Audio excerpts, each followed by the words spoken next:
Bonjour à tous et bienvenue dans une nouvelle émission Week-end, une émission placée aujourd'hui sous le signe du chocolat parce que c'est Pâques, mais également des jeunes talents avec des étudiants qui sont avec nous. C'est parti!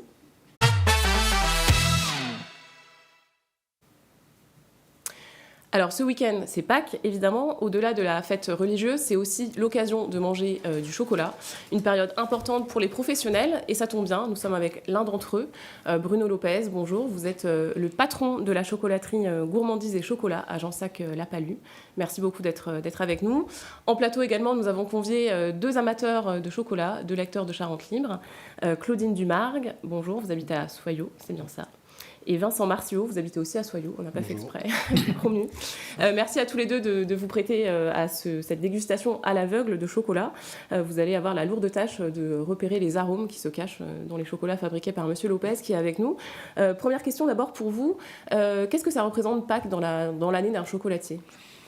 C'est beaucoup de travail, c'est une période très compliquée parce qu'il faut beaucoup de pièces différentes, beaucoup de moulages différents. Ça fait partie En chiffre d'affaires, c'est pas là où il y a c'est le plus important. C'est Noël pour nous, enfin pour tous les chocolatiers, pour la profession. Mais Pâques est compliqué parce que on vient chercher un cadeau, un sujet différent, original, bon, bien sûr, parce que sinon on va pas chez un chocolatier, chez un vrai chocolatier. Non, c'est une très belle période, très intense pour nous, chocolatiers. Alors comment on se renouvelle ? Là, vous nous avez apporté de jolis poissons. Alors, on se renouvelle, c'est quand même un grand classicisme. Hein, la poule, la cloche, l'œuf, voilà, ça reste des grands classiques. Mais effectivement, nous fabriquons des pièces différentes. Alors là, j'ai fait des petits poissons, je fais des petits cochons, je fais des petits lapins, je fais plein de pièces. Je dois avoir en ce moment 700 ou 800 pièces différentes. Et vous y prenez combien de temps à l'avance pour préparer Pâques ? 2 mois et demi, 3 mois. D'accord, donc à peine sorti de Noël, il faut enchaîner quoi. On est déjà en train de travailler sur cette période. D'accord. Surtout Pâques, vous le savez, sur le calendrier change. Oui. Quelquefois c'est fin avril, quelquefois c'est fin mars et quelquefois c'est début avril comme en ce moment. Alors la particularité c'est que vous possédez vos propres plantations de cacao. Expliquez-nous. Alors, la famille Mercier fait du chocolat depuis 1912. Je suis Monsieur Lopez, mais je suis...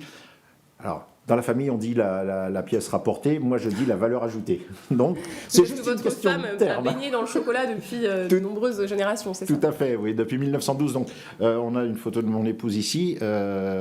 Mon épouse, son jeune frère, son père était vraiment déjà dans la chocolaterie. Son grand-père avant, qui était petit boulanger, pâtissier, chocolatier. Ça s'est beaucoup développé. Et l'entreprise est restée familiale. Pas d'actionnaire extérieur, donc c'est la responsabilité des dirigeants et de la famille de faire un chocolat de qualité. On n'a pas à répondre aux exigences d'un actionnaire qui dit « je veux une rentabilité plus importante ». Ça, c'est un... Et son jeune frère, Daniel, a eu la riche idée de dire « on va être autonome en approvisionnement de cacao. Comment peut-on faire ?» Et là, il a fait le tour du monde et il a décidé d'acheter ou de s'associer. Dans certains pays, on ne peut pas acheter les terrains. Donc, de s'associer et d'acheter des terrains pour avoir nos propres cacaoyers. Et aujourd'hui, la démarche de la maison, c'est de dire, non seulement nous avons nos plantations, on en a 5 dans le monde en ce moment, mais on cherche toujours de nouveaux territoires et des variétés anciennes, un peu comme dans le vignoble, si vous voulez. On cherche les vieilles vignes. Eh bien, nous, dans le cacao, on fait exactement la même chose. On cherche des variétés anciennes. Alors, vous me demandiez où nous avons des plantations, Mexique, Vanuatu, Vietnam, Cameroun, Papouasie-Nouvelle-Guinée. Donc voilà, on exploite. Nous sommes chocolatiers engagés. Alors, il y a en France une quinzaine, peut-être, de chocolatiers engagés. Ça veut dire quoi ? Ça veut dire que nous avons une éthique sur le plan sociétal et environnemental.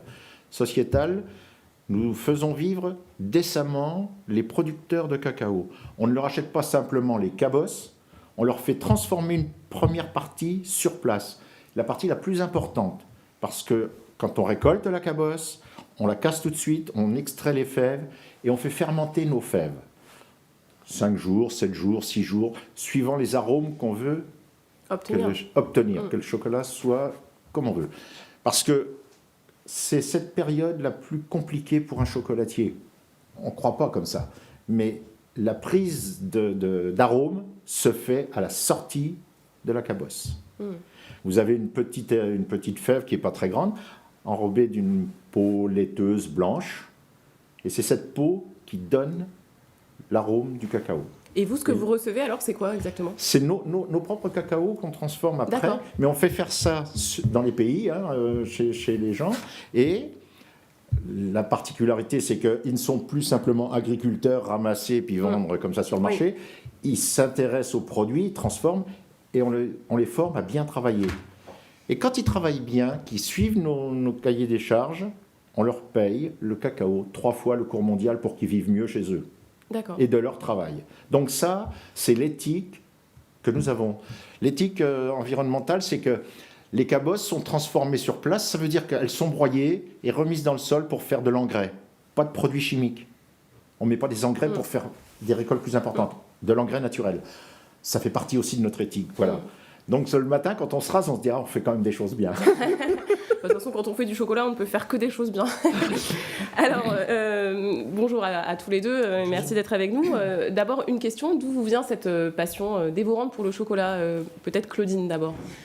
C'est une passion familiale. Moi, je suis la cadette, j'avais 2 grands frères, et je crois que de grand frère à petite sœur, on a tous dévoré des tablettes de chocolat pendant des décennies. D'accord. Donc, voilà, et ça continue. Et vous étiez enseignante, et je crois que même vos élèves savaient que vous aimiez le chocolat. Ils le savaient, et vos collègues. Oui. Et justement, quand j'ai quitté au bout de 20 ans une école de Soyaux, j'ai eu une grande surprise.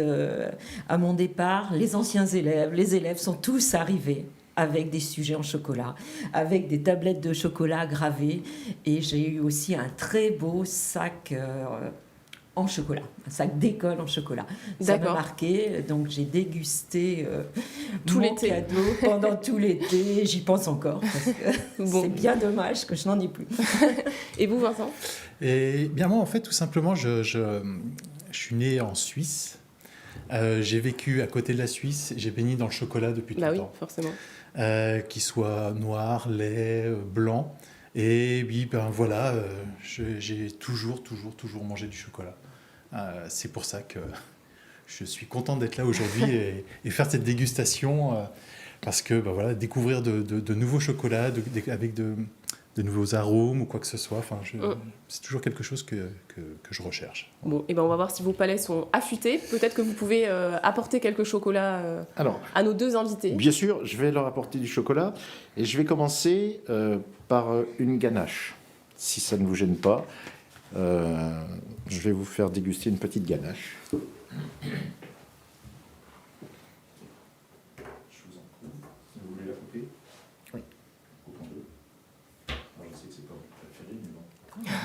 C'est pas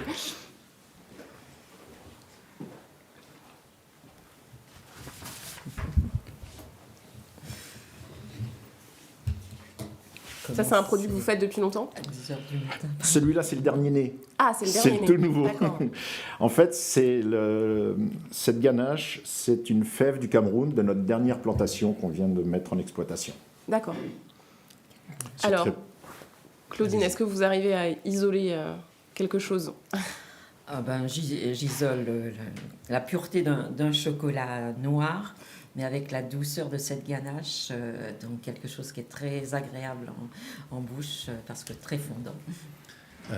Aucune amertume, Ouais. en fait, pour du chocolat noir. Ce qui est justement la difficulté. Et souvent, le chocolat noir, les gens peuvent dire c'est un petit peu... Et là, ça fond dans la bouche.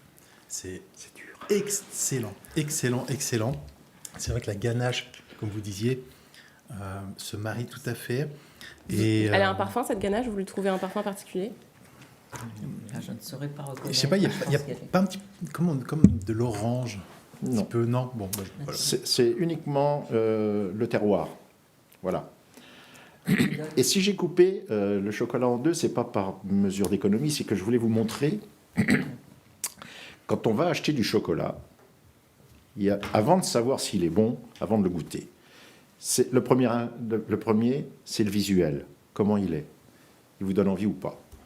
Ensuite, quand vous cassez le morceau de chocolat, vous avez ce qu'on appelle la couverture. Hein. Dedans, c'est une ganache ou un praliné, mais là, vous avez une couverture. Je peux aller leur montrer? Ah oui, oui, allez-y. Je vais aller vous montrer. Je vais vous montrer parce que... Voilà. C'est ici.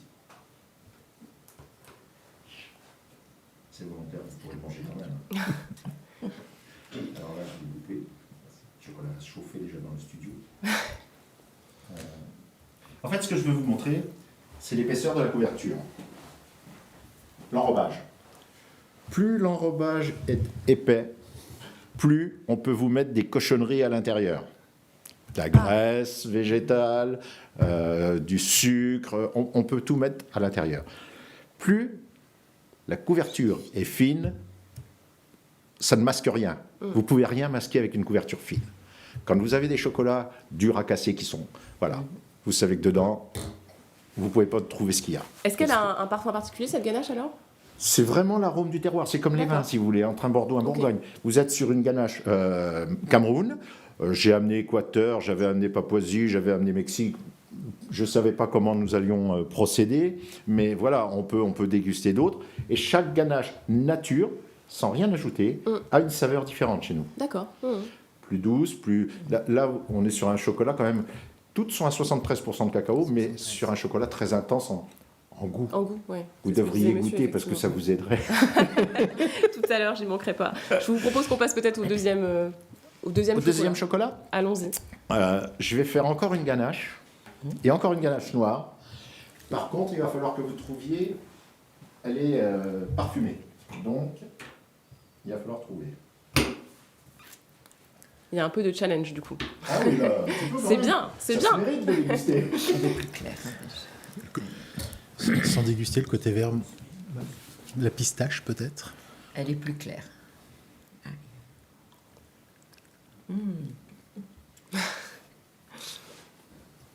Et celle-là, c'est un produit, du coup, qui existe depuis longtemps? Citron. Un peu plus. Citron. Je l'ai aidé. Ah, Oui. Ah, mais non, ouais. je crois que vous êtes d'accord, là, sur le citron. Vous aviez dit citron. Premier coup, ouais. Bah oui, Citron citron. vert. Citron vert. Citron vert, c'est exactement ça. D'accord. C'est une ganache avec un citron vert. Excellent. Non C'est- Madame, vous étiez plus praliné. Oui, Vous allez la réconcilier Ça vous réconcilie avec la ganache ou pas? bien sûr, parce qu'il y a quand même ce chocolat noir autour. Il Vous y a la me donneriez texture qui est simplement, différente parce que vous avez quand même crème fraîche Voilà. et beurre, mais Ça, par rapport au praliné, vous avez du fruit sec écrasé, donc c'est complètement en bouche, vous n'avez pas du tout la Oui, même c'est vrai. texture, voilà. Mais sinon, Et vous, Vincent, qu'est-ce que vous en pensez? Le côté citron, petit zeste, enfin un côté un peu zesté, citron vert comme ça, non pas que ça casse le goût du chocolat, mais le mariage des deux est vraiment l'équilibre en bouche est vraiment succulent. D'abord, on a vraiment le goût du chocolat et le goût du citron qui arrive éclate derrière. voilà, quand Et, on croque, c'est le et ça reste en bouche. C'est long, c'est long. Ouais, c'est tout le monde sait faire du chocolat. Le problème, pour faire un bon chocolat, il faut que ce soit parfaitement équilibré. Un chocolat, ça ne se fait pas du jour au lendemain. Nos recettes sont figées, c'est toujours les mêmes proportions, avec le même cacao, à la même température, sinon vous n'avez pas le même résultat. Quand on crée une recette, je dois avoir 90 chocolats différents. D'accord? Parfum, arôme, donc je ne savais pas quoi amener. Mais 90, alors j'ai jamais tout en même temps. Mais par exemple, j'ai un chocolat girole, miel d'avocatier. Ah oui. En dégustation, alors je le fais que l'hiver bien sûr, mais c'est fabuleux. J'ai un chocolat thym romarin, j'ai un chocolat... Enfin, j'ai des choses qui sont, quand on le dit comme ça, moi je vois quand je suis en boutique et que je fais déguster à mes clients, et quand ils goûtent, ils disent qu'est-ce que c'est bon.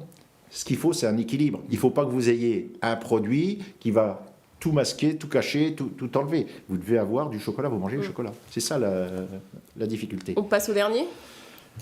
On va faire l'avant-dernier. Ah, ce sont des Si on, gourmands. voilà, Allons-y. si on répond. Alors, je le coupe aussi. Bien sûr. Chocolat lait. Ah. Chocolat lait. Ouais, Allez-y. pistache. Là, pour le coup, c'est la pistache. Déjà, il y a l'œil qui repère certaines choses. Oh, j'ai été gentil, là. Peut-être qu'on peut faire les... Vous pouvez déjà amener le dernier, comme ça, on va... Nougatine, Alors, verdict pistache. des 2 goûteurs. Oui, vous avez raison. C'est une nougatine, il y a quelque chose qui praline. Alors, vous voyez, moi, la pistache, au départ, c'est pas quelque chose auquel je suis très très fan. Mhm. Et là, en fait, comment dire? Encore une fois, vous parliez de dosage. On est dans un dosage où justement la pistache ne va pas écraser le goût du chocolat. Et du coup, moi j'ai pris énormément de plaisir à le déguster. Après, il y a le côté un peu feuilleté, comme vous disiez. Feuilleté, c'est complètement différent de l'autre. Qui, C'est le praliné. Oui, le voilà. praliné est toujours... C'est un changement de texture complet. Du coup, Alors, c'est bien de la pistache. Hein, nous confirmons. pourtant, la pistache, il y en a pas beaucoup. C'est un chocolat qui est bien mais- équilibré, qui est voilà. Et le dernier, Le dernier. alors celui-ci, c'est plus dur à trouver et c'est surtout en fin de bouche que vous allez le découvrir.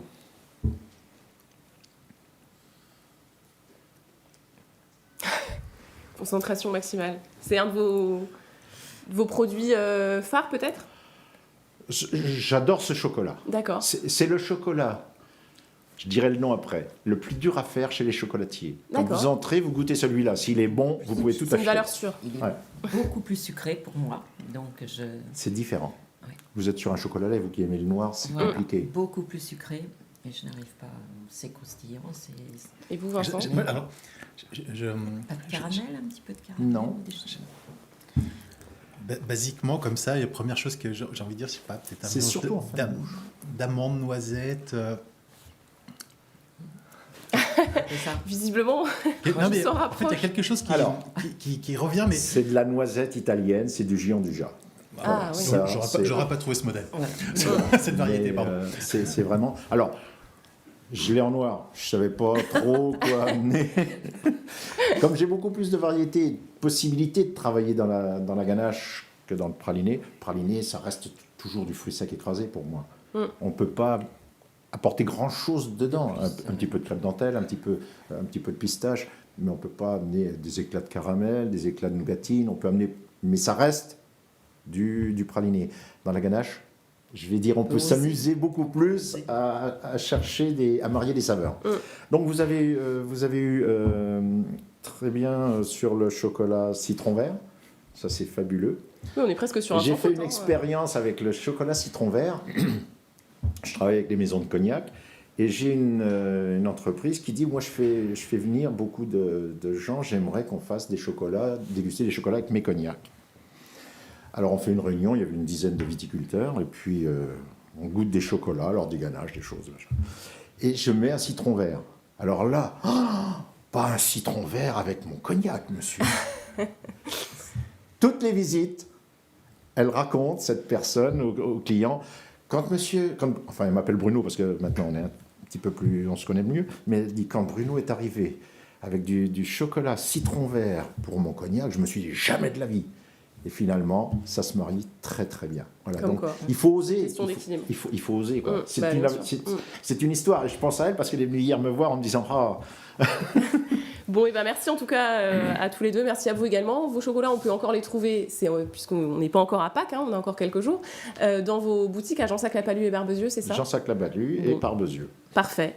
Et ben merci beaucoup. Et Merci. puis je vous propose qu'on passe à un intermède bande dessinée. Parce que avec Mathieu Charlier, donc responsable de la programmation culturelle à la Cité de la BD, qui nous présente l'après-midi de rencontres prévues mercredi avec Magali Lehuche, auteure de bande dessinée jeunesse.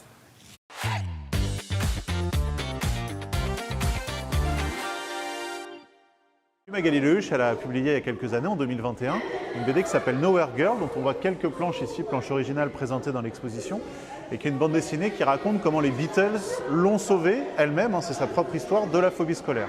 C'est-à-dire que quand elle avait 12 ans et qu'elle est rentrée au collège, eh ben, elle a commencé à, vous savez, puis avoir très envie d'aller à l'école le matin, avoir la boule au ventre, et le diagnostic est tombé, elle souffrait de phobie scolaire, qui est une vraie maladie. Elle est donc restée chez elle, elle a commencé à faire des cours par correspondance, et un jour, elle a entendu sa grande sœur qui écoutait un disque des Beatles, Elle est allée découvrir cette musique, elle ne l'a plus quittée. C'est cette musique, explique-t-elle, qui lui a permis de s'en sortir, puis de revenir à l'école quelques années plus tard. Et ce qui est intéressant dans les planches de Nowhere Girl, c'est qu'au début, c'est des planches plutôt sombres, quand justement Magali Lehuche découvre cette phobie scolaire. Au début, elle ne comprend pas exactement ce qui lui arrive. Et les Beatles arrivent dans sa vie, et là, la lumière jaillit. Effectivement, quand on regarde les planches, vous voyez, là, c'est la phobie scolaire, c'est des planches plutôt sombres. Et quand les Beatles arrivent, ils sont représentés ici, c'est la lumière qui jaillit, c'est voilà, la possibilité de s'en sortir. Alors mercredi, il y a un programme en 3 temps. Le premier temps, c'est mercredi après-midi, puisque c'est les vacances scolaires. Magali Lehuche animera un atelier pour les jeunes enfants. Donc vous pouvez vous inscrire sur le site de la Cité, c'est gratuit.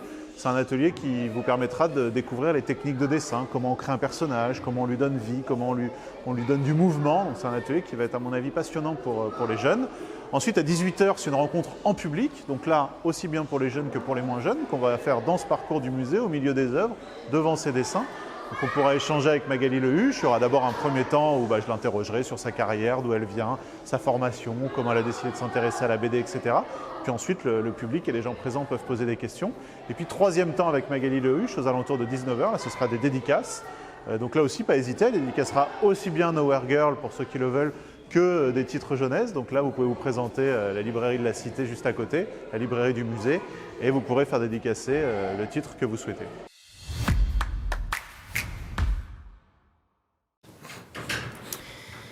Et c'est donc mercredi à l'auditorium du musée de la BD à Angoulême. On peut s'inscrire sur le site internet. Et on passe à la seconde partie de cette émission.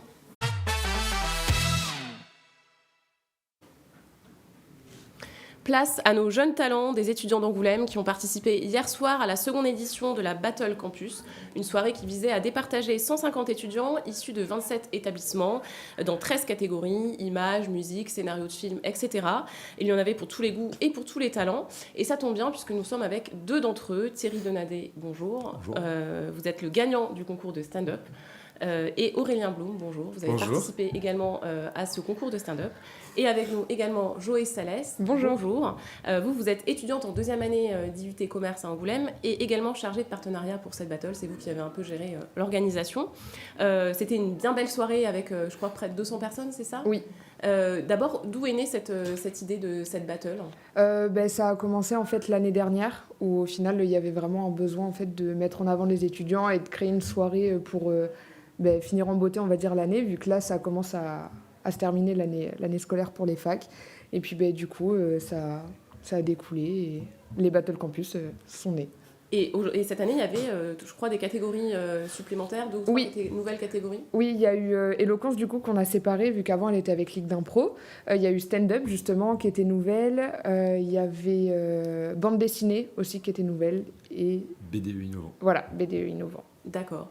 Alors, je propose qu'on regarde un extrait de votre prestation. Le stand-up, on peut dire que c'est un spectacle d'humour seul en scène ? C'est une bonne description ? Bon. C'est une bonne description, je pense. Allez, allons-y, on regarde ça. Vous êtes le gagnant, je rappelle. Les types, ils sont tous là en costard, chemise, les filles, elles ont des talons, des tailleurs serrés, des grands manteaux. Enfin, je sais pas comment vous faites, les droits, sérieux. Vos fringues, elles coûtent super cher et c'est pas confortable. Personne n'est à l'aise. On n'a jamais vu quelqu'un arriver le soir après sa journée de boulot et dire bon, allez, là, petit air, et puis je me mets en costard pour être tranquille. Non, personne, d'accord ? Ça n'arrive jamais. Alors, quand je jogging, on est à l'aise. Et bien après, sur le campus des Valois, il y a une autre filière qui vient d'arriver cette année, c'est les INSPE. Les INSPE, personne ne sait qui c'est, d'accord ? Non mais, c'est vrai, on a un bâtiment avec les staffs et les droits, et puis on a un bâtiment avec les personnels administratifs, les vieux, et les INSPE, les vieux. Je ne parlais pas tout jeune, je suis désolé. Non mais c'est vrai. Les INSPE, ils ont un cours, c'est des mots croisés, d'accord ? Le seul événement qu'ils ont fait, c'est la fête de la soupe, d'accord ? Alors, du coup, c'est un sketch dans lequel vous racontez en fait comment reconnaître les étudiants, dans quelle filière ils sont, quand vous allez au restaurant universitaire. C'est ça. Comment vous avez eu l'idée de ça ? En fait, je suis en service civique au SCUC, en relation avec les BDE d'Angoulême. Et donc mon rôle était vraiment, c'est ça, les bureaux des étudiants. Donc mon rôle était vraiment d'aller en fait sur tous les campus d'Angoulême pour essayer justement de me rapprocher de ces étudiants engagés associativement. Et donc en fait, au fur et à mesure des différentes rencontres que j'ai fait, je me suis mis en fait à manger dans les restaurants universitaires et je me suis rendu compte que mine de rien, c'est vrai que ces clichés qui existent se vérifient en fait dans ces différents endroits. Et donc je trouvais ça marrant d'en faire un sketch. Et je dois admettre quand même que l'extrait qui vient de passer, c'est Aurélien qui m'a donné, les blagues. Ouais, il a participé à l'écriture sur la partie Inspé. Est-ce que c'est la première fois que vous écriviez un spectacle d'humour, enfin une prestation d'humour? C'était la première fois que j'écrivais un spectacle d'humour, effectivement. D'accord. J'avais jamais fait ça de ma vie. J'aime bien les blagues spontanées, des fois le comique de répétition, etc. Et c'est vrai que là, c'est quelque chose qui est totalement différent parce qu'il faut le structurer, il faut le timer. Voilà, Aurélien disait également, mais au début, on écrit quelque chose qui n'a pas vraiment de sens. Et puis au final, on essaie de le retravailler et on se rend compte qu'on ne rentre pas dans le timing. Donc on essaie de dire, OK, qu'est-ce qui est le moins drôle? On l'enlève. Et puis au final, on arrive à un produit fini plus ou moins bien. Vous l'avez testé sur vos proches, vos copains? Alors non. Un petit peu, plus ou moins. J'ai testé quelques parties, sur l'entrée notamment, où je ne savais pas quoi faire vraiment. C'était la partie vraiment où je me disais, OK, comment est-ce que je rentre en scène? Donc je l'ai testé avec les collègues. Et je voulais le tester, le sketch, avec des amis. Et en fait, vraiment pas à l'aise avec le jeu d'acteur. Le fait de me dire... C'est un peu une mise à nu, en fait, qu'on fait quand on fait un spectacle. Parce qu'on se dit, il faut la posture, le regard, la parole. C'est ça. Et mine de rien, je pense que c'est la partie la plus compliquée. On le voit dans l'extrait, je bouge un peu n'importe comment. Mais bon, ça va se travailler, je pense, sur les prochaines fois. Mais c'est vrai que j'ai pas eu l'occasion donc finalement de le tester en entier. D'accord. Je l'ai testé et face à un couloir. Vous inspiré d'humoristes Alors pour l'intro, donc pour l'entrée, je me suis inspiré de Paul Mirabel au Marrakech du Rire. Je savais vraiment pas quoi faire. J'avais testé 6 entrées différentes et j'ai vu celle-là au Marrakech du Rire et je me suis dit, allez, on tente ça, c'est simple, c'est basique et ça va sûrement faire rire. Et vous êtes étudiant en quoi? Je suis étudiant en STAPS, en Health Management. Est-ce que vous vous êtes mis les futurs instits ados? Oui, alors, des messages oui, je crois que Nicolas Epinou, le président du SCUC, est passé responsable INSPE. Je crois qu'il a pas trop aimé. Alors Aurélien, vous avez également participé à cette battle. Sur quoi portait votre prestation? Moi, c'était un peu sur tout. J'ai fait une bonne partie sur les boîtes de nuit. J'ai parlé beaucoup sur ma copine. Globalement, je faisais le stand-up aussi. Mon but, c'était de faire rire. Après, j'ai pas eu de thème particulier. D'accord. Mais et bon, pareil, c'est comment on se met à écrire une prestation d'humour, un sketch? Alors moi, j'ai rien écrit. Je faisais en note vocale. Tout ce que je faisais, c'était dans ma voiture quand je m'ennuyais. Hop, petite note vocale, je racontais un peu ma vie, puis après j'ai dû retravailler le truc. Tout était dans ma voiture. J'ai pris un mec en stop quand j'allais à Niort. On faisait ensemble les notes vocales, il m'a aidé à écrire mon sketch. Parce qu'il était en cool aussi. Ah non, j'avais rien d'écrit, globalement. D'accord. 30 minutes avant, j'ai écrit un truc. Ok. Est-ce que c'est un tremplin pour la suite? Est-ce que c'est quelque chose à valoriser sur un CV? Ou est-ce qu'au contraire, peut-être ça vous a donné envie de continuer dans l'humour, de faire autre chose? Alors, c'est une bonne question. Continuer dans l'humour, non. Enfin, je continuerai de faire des blagues, ça, il n'y a pas de souci. De là à me dire que je vais me mettre au stand-up et que je vais aller jouer dans des cafés, je ne pense pas. mais en tout cas, je pense que ça nous a appris des choses parce que c'est une situation avec laquelle on n'était pas à l'aise avant de se lancer. Et au final, on l'a fait, on s'est rendu compte qu'on arrivait à faire tous nos textes, qu'on arrivait à faire rire. Et donc au final, à la fin, on en sort en se disant cette situation-là dans laquelle j'étais pas à l'aise, j'ai réussi à m'en sortir et on peut aller dans d'autres situations dans lesquelles on sera pas à l'aise et ça met en confiance en fait pour d'autres situations qui seraient peut-être plus professionnelles ou voilà. Donc c'est plus à ce niveau-là. Alors Joé, du coup on a dit c'est le SCUC qui organise ça, donc l'association en charge de la culture dans les campus universitaires. C'est ça. On se rend compte il y a plein de talents à Angoulême. Comment les mettre en valeur alors? Et bien du coup justement les Battle Campus ça permet de les mettre en valeur et aussi en fait je pense qu'au fil des années c'est d'essayer de leur montrer que voilà il y a des personnes qui l'ont fait notamment avec le stand-up et en fait les pousser à se libérer et à pouvoir monter sur scène, exprimer leur talent et justement, et du coup, avec les partenaires qu'il y a aussi, vu qu'on avait un jury avec des professionnels, des membres de la mairie, enfin plein de personnes comme ça, et du coup, ça permet aussi de les mettre en valeur auprès de ces professionnels-là, en montrant que du coup, il y a plein de talents et que ça peut être du plus pour leurs organismes. Ouais. Alors, je vous propose qu'on termine avec une autre prestation dont on a la vidéo, celle de Maureen, qui est la gagnante de la catégorie musique acoustique. Hello from the outside. I must have called 1,000 times to tell you I'm sorry for breaking your heart, but it don't matter, it clearly doesn't tear you apart. Hello from the outside.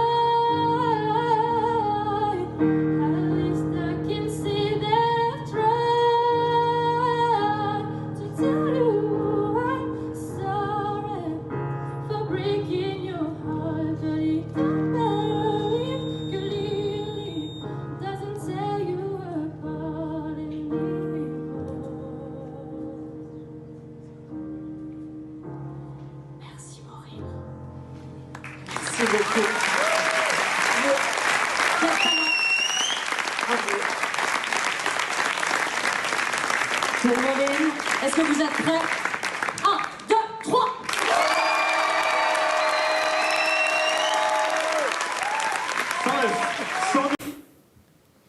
Voilà, c'était donc la gagnante de la Battle Musique Acoustique. Merci à tous les trois d'avoir été avec nous, bravo.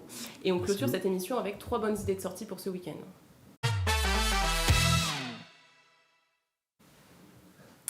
On l'a dit, c'est Pâques, alors on commence bien sûr avec les incontournables chasses aux œufs de Pâques. Il y a de quoi garnir des paniers entiers en Charente ce week-end. Je vous renvoie d'ailleurs à notre site internet où vous aurez une liste un peu plus exhaustive.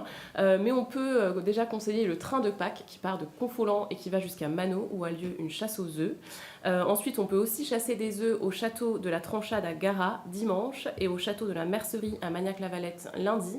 Les informations sont à retrouver sur leur site internet. Deuxième idée de sortie avec l'expo de notre collègue photographe de la Charente Libre, Renaud Joubert, sur le thème grandeur et décadence de l'industrie du papier. C'est au Chez Magélis, ça commence ce samedi jusqu'au 21 mai. C'est du mardi au samedi de 10h à 18h et le dimanche de 14h à 18h. Et enfin, dernière idée, un troc de plantes à Moutier, c'est place de l'église, samedi de 9h30 à 12h30. Il y a aussi plein d'autres animations le matin, comme la construction de nichoirs pour les oiseaux ou d'abris pour les chauves-souris. Et l'après-midi, à 14h, l'association des Compagnons du Végétal proposera une balade comestible avec des plantes sauvages. Voilà, merci beaucoup. Et cette émission à retrouver sur notre site internet et sur nos réseaux sociaux. Bonne journée.